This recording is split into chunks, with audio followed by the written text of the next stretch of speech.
arriba los corazones. Pero al llegar la plenitud de los tiempos envió Dios a su Hijo, nacido de mujer, nacido bajo la ley. En el nombre del Padre, y del Hijo, y del Espíritu Santo. Amén. Feliz Navidad y próspero año 2025.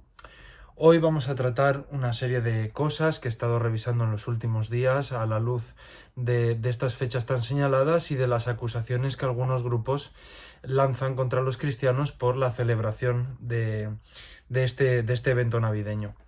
Por una parte quisiera hablar, como muchos de vosotros sabréis, de mi parte favorita de la teología, que es la encarnación.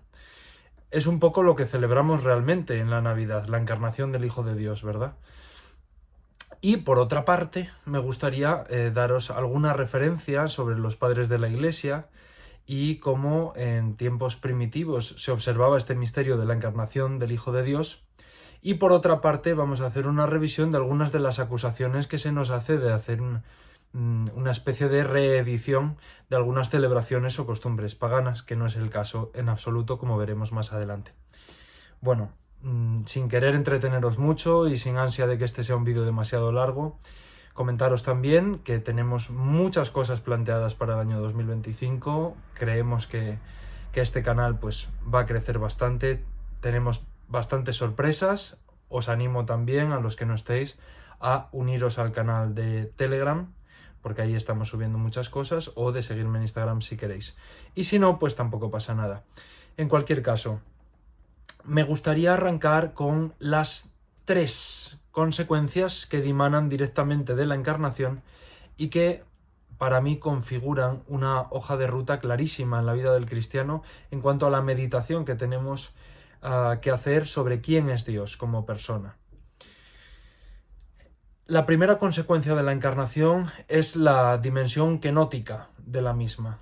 ¿Qué es la kenosis? Es el abajamiento. Dios se hace uno de nosotros. Nos ama tanto que se convierte en un ser humano, y esto incluso alcanza su cúspide en la pasión, donde él se deja torturar por lo que parecían sus congéneres. Digamos, se hace uno más.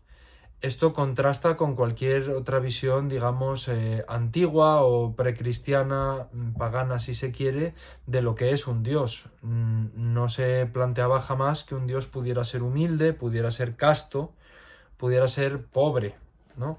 Y sobre todo la cuestión de la obediencia. Jesucristo tenía todas las virtudes y en ellas entra el sujetarse a sus padres, como dice la Escritura. Tenemos a un Dios que se somete a sus padres humanos, que es algo que nos da luz sobre las implicaciones que tiene el Evangelio, de quién es Dios y con qué ojos nos mira. Un Dios nacido de mujer, un Dios que tiene madre, que decide vivir con todas las cargas del mundo y en penitencia. Esto lo que produce es sin duda una glorificación del hombre, no en virtud de sí mismo, como digamos se busca ahora mismo, ¿no? El humano está en el centro de todo y el antropocentrismo y demás, sino en la medida en la que él, al convertirse en uno de nosotros, regenera nuestra especie, digamos, dignifica nuestra condición de hombres, haciéndose semejante a todo en nosotros excepto en el pecado. Es decir, que esto tiene una contrapartida, que sería la segunda consecuencia de la encarnación. La segunda consecuencia de la encarnación es la divinización del hombre, la teosis, ¿no? La contrapartida. El misterio de estos días se expresa en un término de intercambio. Dios se hace hombre para que nosotros seamos dioses. Suena fuerte, yo lo sé. Sé que alguno me dirá que ese fue el engaño de la serpiente y demás, pero lo cierto es que el cielo y nuestra esperanza es esa, la participación de la naturaleza divina. Nosotros no seremos nunca esencialmente Dios, ni nos convertiremos en un Dios, ni nada por el estilo, pero sí es cierto que participaremos de la naturaleza de Dios. Ya participamos de ella en un sentido parcial, es decir, todos los bienes, bueno, no quiero entrar en cuestiones muy complejas, pero todos los bienes que existen en el mundo son parte de la esencia de Dios. El don de la existencia es de Dios. El don del humor, del atractivo, el don de la salud, de cualquier cosa, el bien forma parte de Dios, porque Dios no tiene bien, Dios es bien. Eso significa que el mal no existe, por eso Dios no creó el mal es una ausencia de bien. Por eso el infierno es un desapego absoluto de todos los atributos de Dios, incluso aquellos que ya tenemos aquí en la tierra. Es por eso que allá solo queda uno con sus miserias. Y este es un motivo de acción de gracias del que la Asamblea debe ser consciente, es decir, de esta posibilidad de la divinización del hombre, de la teosis. La Iglesia, sobre todo en Oriente, es muy consciente de que desde el momento mismo de la encarnación lo humano ha sido reconciliado con lo divino y la alianza de amor de Dios con el hombre ha sido restablecida para siempre. Y la tercera consecuencia de la encarnación que me gustaría recalcar es que en Jesucristo tenemos imagen viva de Dios. Precisamente en este canal, donde hacemos un, digamos, subrayado minucioso de todo aquello que es teológicamente católico, esencialmente católico, distintivamente católico, y que recibimos a veces ciertos ataques por el tema de la iconoclastia y el tema de las imágenes y demás. Una de las consecuencias principales de la encarnación es que en Jesucristo tenemos imagen viva de Dios. Ese es el argumento por el que todos los concilios de la Iglesia siempre han defendido la posibilidad del uso de imágenes, desde el primerísimo concilio de Nicea. ¿Por qué? Porque el que veía a Dios en el Antiguo Testamento moría. Sin embargo, Jesucristo se nos presenta hecho hombre y a través de él tenemos acceso a todo aquello que es sobrenatural. Es por eso que podemos hacernos imágenes de aquello que está más allá de lo visible de, digamos, los santos o de Dios mismo o de la Virgen o de cualquier persona o realidad espiritual, como los ángeles, ¿no? Porque en Jesucristo se rasga el velo, accedemos no solo a la presencia de Dios en un sentido sacramental, ya que ahora podemos estar en el Sancta Sanctorum, que es el templo, y acercarnos al tabernáculo donde está la presencia real de Dios, sino que además en Jesucristo tenemos su imagen viva. Y teniendo en Jesucristo imagen viva de Dios, tenemos imagen viva de todas aquellas realidades que por el Verbo Divino nos han sido manifestadas. Quisiera ahora leer algunas frases de los padres de la Iglesia que creo que pueden ser en estos momentos pues reconfortantes, inspiradoras y que nos hagan sentirnos un poco también en comunión, ¿no?, con estas personas que aunque ya partieron a la morada del Señor, nos acompañan con sus oraciones para tenerlos siempre muy presentes. San Ambrosio de Milán, en la exposición del Evangelio según Lucas, dice: Él ha sido pequeño, Él ha sido niño, para que tú puedas ser varón perfecto. Él ha sido ligado con pañales para que tú puedas ser desligado de los lazos de la muerte. Él ha sido puesto en un pesebre para que tú puedas ser colocado sobre los altares. Aquí estamos viendo también un poco la cuestión esta del intercambio, ¿no? Jesucristo se hace hombre para que nosotros podamos ser como Dios. Él ha sido puesto en la tierra para que tú puedas estar en las estrellas. Él no tuvo lugar en el mesón para que tú tengas muchas mansiones en los cielos. Dice San Ireneo en su famosa obra contra los herejes: Este es el motivo por el cual el Verbo se hizo hombre y el Hijo de Dios, Hijo del hombre, para que el hombre al entrar en comunión con el Verbo y recibiendo así la filiación divina, se convierta en Hijo de Dios. Es esta pues nuestra esperanza, la teosis, el conocer al Padre, el habitar en Él.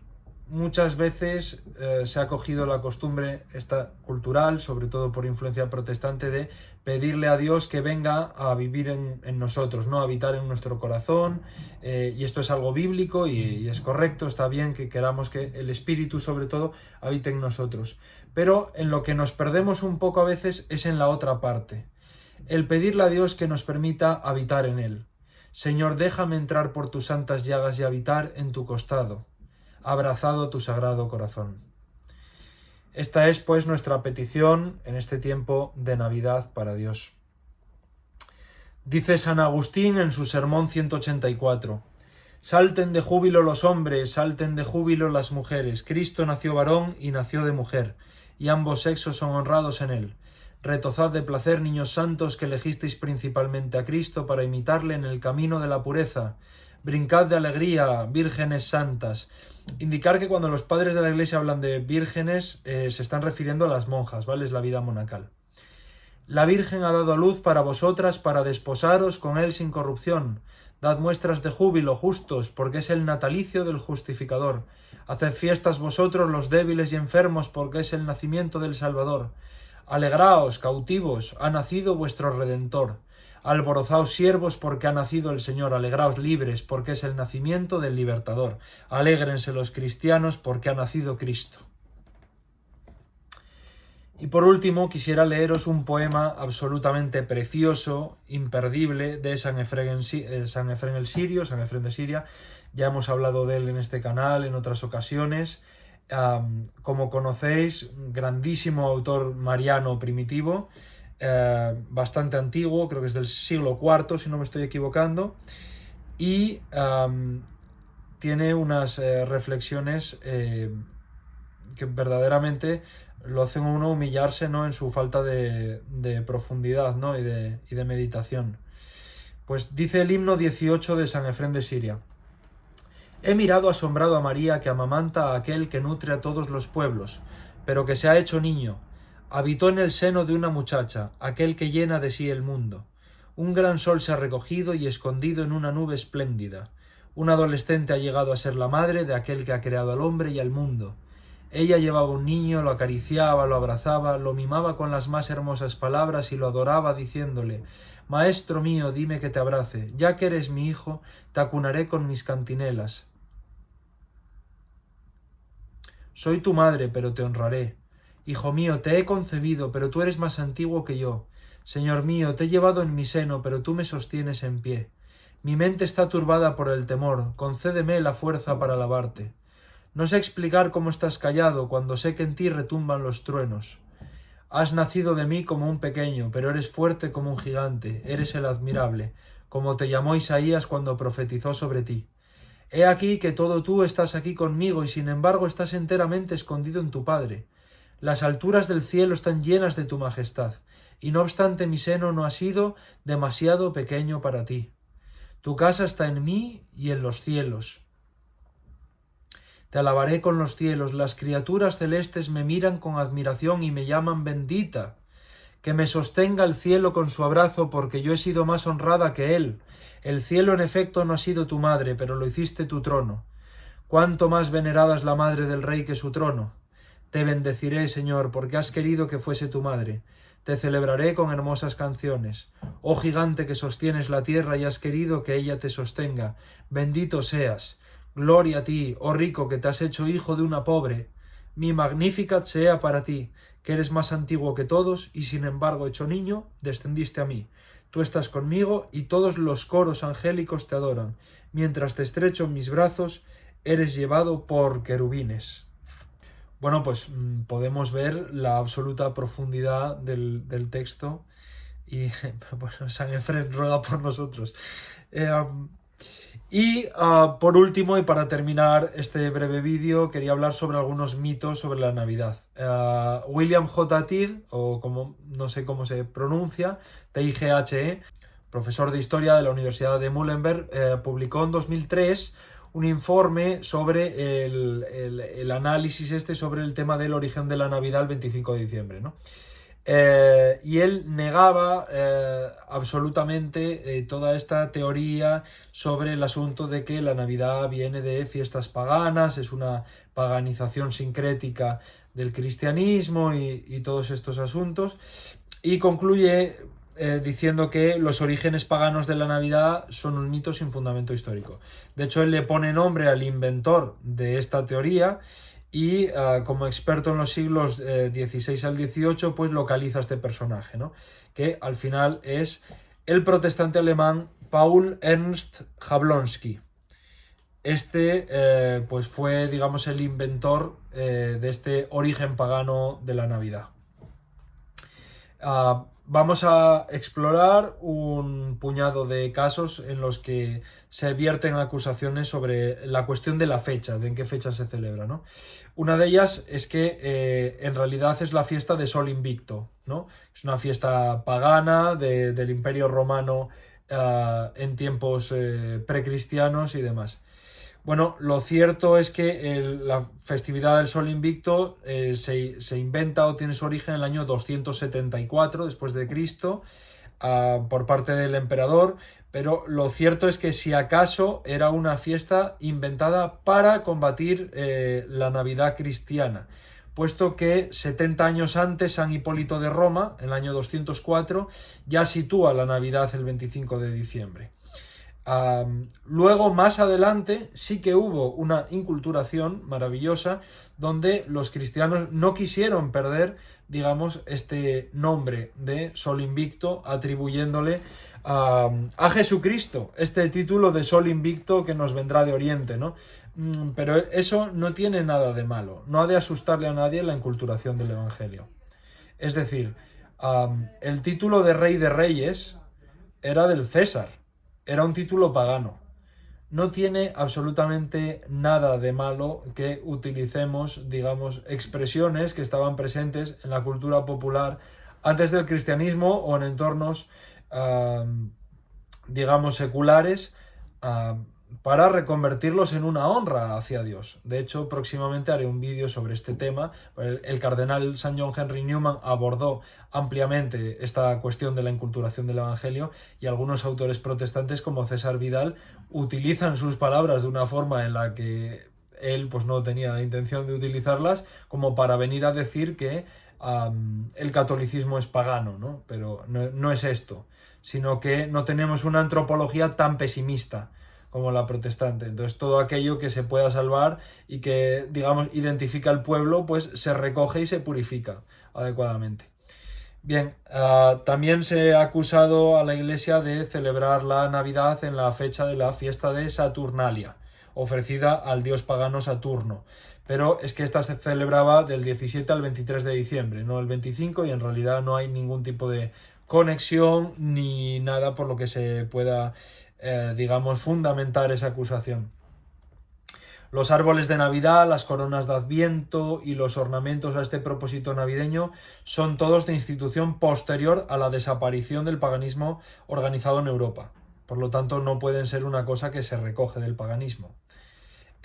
Otra acusación es que Santa Claus o Papá Noel, como cada uno le diga, es el dios nórdico Odín. Bueno, la conexión supuestamente es que Odín iba a lomos de un equino o un caballo volador, ¿no? Y entonces a Santa Claus lo llevan renos y todo esto. Es cierto que Santa Claus no es una figura, digamos, muy celebrada, por lo menos en los países de Hispanoamérica ni de la Europa mediterránea como un elemento puramente cristiano, se ha convertido en algo cultural. Y a raíz de las campañas publicitarias de Coca-Cola, pues también un tema, una cuestión de consumo y demás. Pero si acaso la figura de Papá Noel tiene su origen en San Nicolás, que es un padre de la Iglesia del siglo IV, mientras que a Odín se le empezó a adorar en el siglo V. Por lo tanto, no es posible que sea, digamos, una adoración a escondidas del dios Odín. Luego me gustaría mencionar otra cosa también. Vamos a ver. Está Internet lleno de conspiraciones. Uno no puede ser idólatra sin querer y no puede ser pagano sin querer. Si una persona es cristiana y busca a Cristo, una persona no puede estar en contra de su voluntad adorando a un dios falso o algo por el estilo. Porque la adoración es una disposición interior del corazón. Yo no puedo adorar sin querer a alguien. Entonces, no tenga tanto miedo el pueblo de Dios a estar cayendo, digamos, en estos errores de los que se les acusa si no tiene mucha información, si no sabe defenderse de esto, porque lo que el Señor mira es el corazón. Es imposible que uno se vuelva pagano sin querer, o un idólatra sin querer, o un apóstata sin querer. Uno siempre que quiera seguir la voluntad de Dios, obedecer su santa voluntad y vivir en comunión con Él, pues lo hará perfectamente, porque lo hará lo mejor que sepa y lo mejor que le han enseñado. Así que, por favor, no tanto miedo. No es que las imágenes estáis dando son, en realidad, aunque vosotros decís veneración es adoración y sois politeístas porque los adoráis como dioses a las imágenes, porque no se puede adorar a algo sin querer. Así que, hermanos, por favor, tranquilidad. Bien, otra acusación es la de que es la celebración del solsticio. Bueno, el solsticio suele caer sobre el 21, no el 25. Pero en cualquier caso dar el dato histórico de que se puso en esa fecha porque cae 9 meses después del 25 de marzo, que es la fiesta de la Anunciación. Aquí vemos también que desde la Iglesia primitiva siempre ha existido un calendario litúrgico, el natalicio de los santos, hay, digamos, unas fiestas, unas celebraciones especiales para cada época del año que representan distintos momentos del Evangelio. O sea, es decir, estas iglesias modernas donde no hay calendario litúrgico, donde todo es espontáneo, donde no hay organización, no hay jerarquía, no hay festividades, no hay santos, no hay nada, pues estos son inventos de hombres, tradiciones de hombres que no tienen nada que ver con lo que ha sido durante toda la historia ser cristiano, ¿no? Y luego, por último, está esta acusación de que, bueno, está muy manida la historia de un Salvador nacido de una virgen o un Dios que muere y resucita y todo esto. Bueno, lo cierto es que no hay evidencia de salvadores nacidos de una virgen en ningún momento anterior al cristianismo. Esta profecía contenida en Isaías es de hecho más antigua que la inmensa mayoría de la mitología a la que tenemos acceso que pueda hacer referencia a algo siquiera parecido. Y por último, me gustaría, siendo que es un momento muy propicio para ello, acabar leyendo el Evangelio, leyendo Juan 1, que es un poco el resumen de lo que estamos celebrando. Leemos de la traducción de Monseñor Straubinger, que puedo decir desde ya que es mi favorita, la Biblia Platense, riquísima en referencias bíblicas cruzadas, fuentes patrísticas y demás. Muy, muy, muy abundante de contenido. En el principio el Verbo era, y el Verbo era junto a Dios, y el Verbo era Dios. Él era, en el principio, junto a Dios. Por él todo fue hecho, y sin él nada se hizo de lo que ha sido hecho. En él era la vida, y la vida era la luz de los hombres. Y la luz luce en las tinieblas, y las tinieblas no la recibieron. Apareció un hombre enviado por Dios que se llamaba Juan. Él vino como testigo para dar testimonio acerca de la luz a fin de que todos creyesen por él. Él no era la luz, sino para dar testimonio acerca de la luz. La verdadera luz, la que alumbra a todo hombre, venía a este mundo. Él estaba en el mundo, por él el mundo había sido hecho y el mundo no lo conoció.